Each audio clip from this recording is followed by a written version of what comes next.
On. Hi. So, as you move into high school, which you will next year, you know, in science, sometimes you may be asked to, when you take chemistry, usually that's more like 10th, 11th, 12th grade. I don't know exactly. You know, when do they take chemistry, Nate? Usually 10th or 11th. So, as you start to take chemistry, these kind of problems may surface where you're doing a lab and you've got different solutions of stuff and you've been asked to create a solution that has certain properties, okay? So this is an example of that kind of a thing. So I'm going to just read it. Mad scientist Nate has one solution that is 30% acid and another that is 18% acid. How much of each should he use to get 300 liters of a solution that is 21% acid?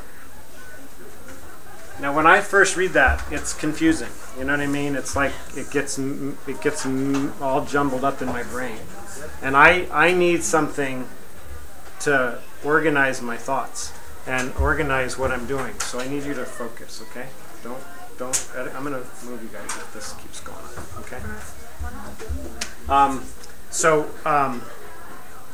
The first thing you want to know is there is a mixture formula that is extremely useful. Mixture formula. And this formula is this. It is basically the amount of solution, the amount of solution times the percent of salt, and I'm going to underline salt and I'll explain why, is equal to the amount of salt.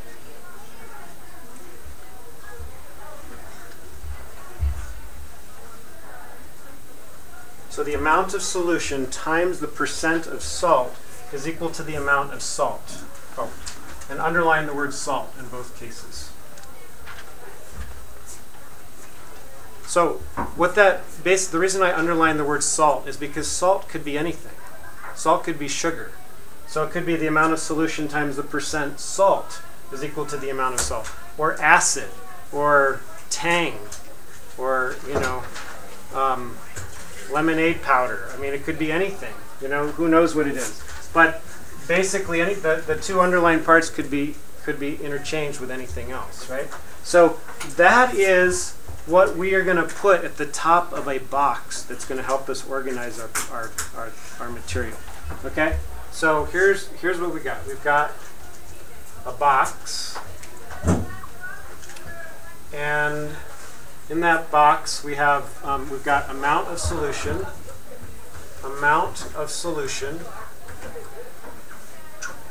we have percent of acid, because that's what this thing is talking about. So it's this times that is equal to, and then we have amount of acid. Okay? So that's our heading. Now we have, in this case, we have three things. So we're going to have three rows. So it says Mad Scientist Nate has one solution that is 30% acid. So I'm going to call this the 30% solution. Okay? So that's my first row. Then he has another that is 18%. I'm going to call that my 18% row. And then there is a third one, which is the mixture. He's going to mix those two together to get a final thing. So I'm going to call that a mix. Okay? And that's pretty much how the box is always going to be set up when you see these mixture problems, okay? And now all it requires, just like rate times time equals distance, remember you'd find the rate and then you'd find the time, and then the third column you just multiply them together. That's the same thing here. It's the first, once you find the first two columns, you just multiply them together to get the third column, right? Make sense?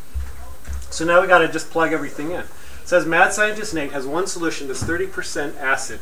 So how would I write 30% acid as a decimal? 0.3. All right. All right. And another solution that's 18% acid, how would I write that? 0.8, right? 0.18, I'm sorry. Then it says how much of each should he get? Should he use to get 300 liters? Where would that go? In the mixed amount of solution? Yes, right. Right here. That is the that's the mixture, right? And that's the amount. So that's 300 goes here. And then it says of a solution that's 21% acid. Where would I put that? In the percent acid. Right here, right? So 0.21. 0.21. All right. So what are we missing? We're still missing this and this. Right? So one of them is going to be x, right? You always have the first one of them is always going to be x. Always. So which one? Does it matter? No. So it doesn't matter. So let's just make this one x. But what is this one going to be? We talked about this about a month ago. About if 30 minus x? Say what? 300 minus x? Yes. Exactly. Remember, if the sum of two numbers is 300, the sum of this plus this has to equal 300. The amount of this, of the 30% solution, plus the amount of 18% solution is going to equal 300. So if this is x, this is going to be whatever you have left over when you have the total 300 minus x. Not x minus 300, but 300 minus x. You'll see this you will use this so much in Algebra 2, I guarantee you. Just know this so well. If the sum of two things equals 300, one of them is x and the other is 300 minus x. Now it's just a matter of multiplying it out. So this times this is equal to 0.3x. This times this is equal to, you know what, I don't even do the math right now. I just write 0.18 parenthesis 300 minus x. And then 300 times 0.21, I did multiply that one out. That equals 63. I just multiplied that out. So now that we have that, we've got the whole box filled in. Let's look at our question. How much of each should he use to get 300 liters of a solution that's 21% acid?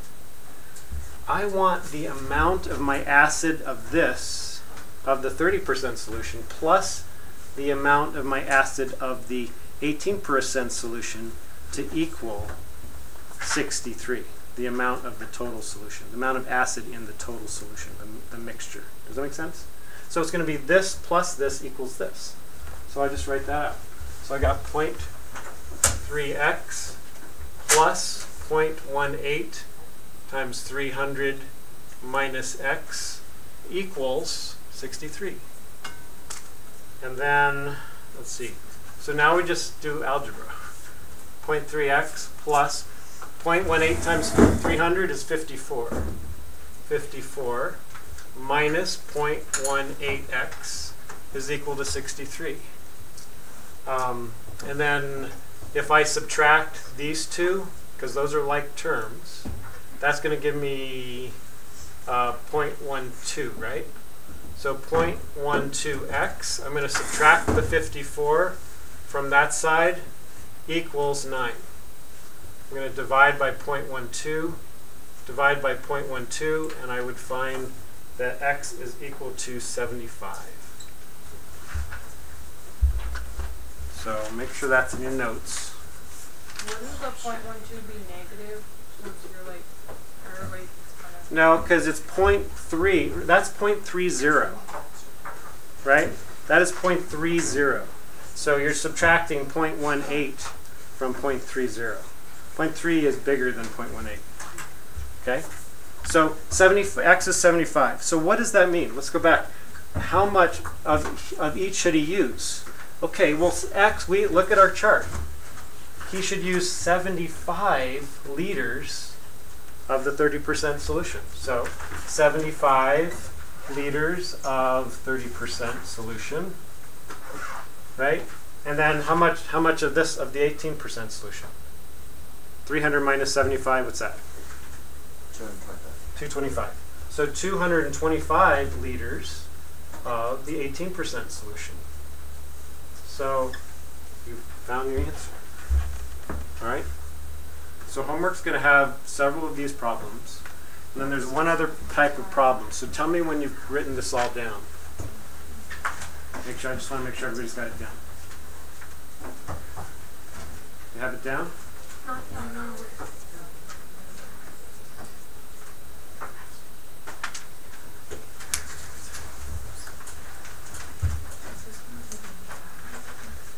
It's a great way to organize. I personally find boxes like this.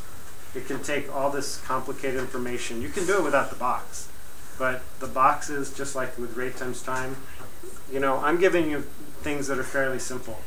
But when they get more complicated, if you don't have that box to keep yourself organized, they get confusing, right? So it really helps to have it and to learn it on fairly easy ones. Okay, can I race? Yes. I can at least race this part, right?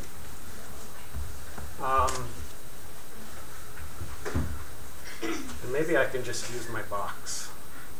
That'd be great.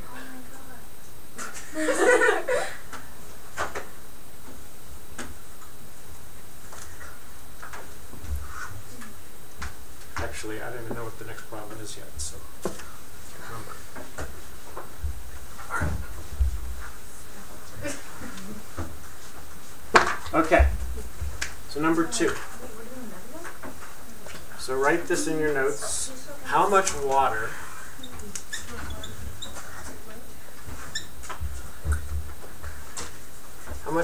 should be added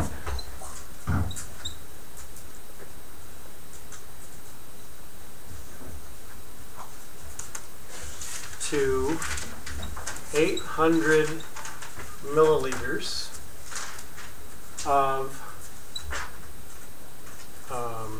a 5% solution.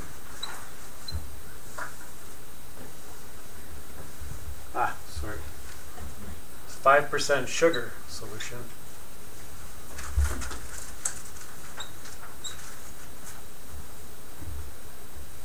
To get a 1% sugar solution.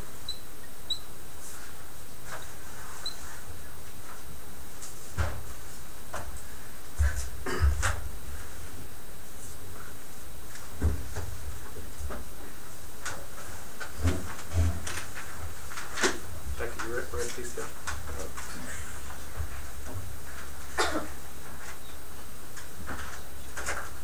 So now let's see, how much water should be added to an 800 milliliters of a 5% solution? So what would I put here? 5%. What would I put here? 1%. Right? Well, which one is? There's 3 things. There's the 5% sugar 0%. solution. There's water. 0%. Say what? 0%. Oh yeah, okay. So I'm going to put water here. But you could write 0% as well, because you're right. It is 0%. And then the last one would be your mix, right? Right? So it's the same setup. It's really the same setup. The only difference is that water, we're making an assumption here that water is perfectly pure, right? It has no salt in it whatsoever, let's say sugar in it whatsoever. Now most water doesn't have sugar in it, right? But you never know. I mean, like in your testing with the Santa Fe River, what's the total dissolved solids that you usually get on average? How many people know? I mean, anybody? Yeah, approximately 300 what? Parts per million? Yes. All right. That means if you took a sample of water and cut it into 1,000,000 parts, 500 of those million, or 300 of those million would be sugar, and the rest would be water, right, and whatever else, right? So we're assuming that water is a pure solution at this point, right? Right. But when in actuality, if we were talking about calcium, then you know a lot of times the water already has calcium in it. So then you might have a whole nother chemistry project to figure out, well, how much calcium is in it, so that once you can figure that out, then you can use, like that first problem I gave you, you've got two solutions with different amounts of calcium. But in this case, water has nothing in it, no sugar in it. So how much water should be added to 800 milliliters of a 5% solution? Where would I put 800? The amount of solution. Amount of solution here, right? Because it's 5%. So it's 800. And then it's 5%. So how would I write that? There's no acid in the water. Oh, I didn't mean acid, sorry. I never rewrote this, did I? So that's sugar, right? Sugar. Sorry about that. Okay. Sugar. So fun. Okay. What should go here? This is 5%, so how would I write that? 5.0. Oh wait. 0.05, right? 0.05. And then now it says how much water. So we don't know how much water, right? X, right? And what's the amount of sugar in the water? 0. 0. So 0% is just 0, right? And so to get a 1% sugar solution, so I want this to be, my mixture is going to be 1%. So I'm going to say 1, well, just 1. I don't need the percent. Oh wait, what am I doing? Yes, I do. I have to say 0.0, what am I saying? 0.01, right? 1%. What goes here? 800 x minus 800 minus X. That's true if this was 800. 800 plus x. Right. If this were 800, it would be x and 800, 800 minus x. But this is the mixture, meaning you combine these two together to get this, right? Just got to think about what these charts do for you, right? This plus this would equal the mixture. Does that make sense? If you don't, doesn't make sense? You've got two solutions. You're going to add them together to get a mixture. That's what a mixture. That's why you write mix here, because a mixture means you're adding things together. So you're adding this solution to this solution to get this. So it's going to be 800 plus x, right? Yeah. Right? Well, the only time it would be 800 minus x's would be with one of these if this was 800, because this plus this has to equal it, right? But in this case, this is how it is. All right, so now we just multiply it out. So 800 times 0.05, did I do that? That equals 40. And then x times 0 is 0. That's easy. And then this one, 0.01, I'll just write it up this way. 0.01 times 800 plus x. 0.01 times 800 plus x. Same thing. This plus this equals this. This plus this equals this. All right? So we'll write it out. 40 plus 0, I don't even need plus 0, equals 0.01 times 800 plus x. So now I've just simplified, do my algebra. And then I think I did this. Oh yeah, that's just 8 plus 0.01x. So subtract 8, I've got 32 is equal to 0.01x. Divide both sides by 0.01. Most of you would just use a calculator, but this would be x is equal to 3,200. X is equal to 3,200. So it's pretty simple, really. So let's see what that, now so how much water should be added to 800 milliliters? Our units are milliliters, right? Yeah, 3,200. So 3,200 milliliters of water is my answer. Okay? Does that make sense? No. Never. Oh no, I thought you had already. Okay. And that's it. That's it. So I'm going to pass out the homework and the lecture.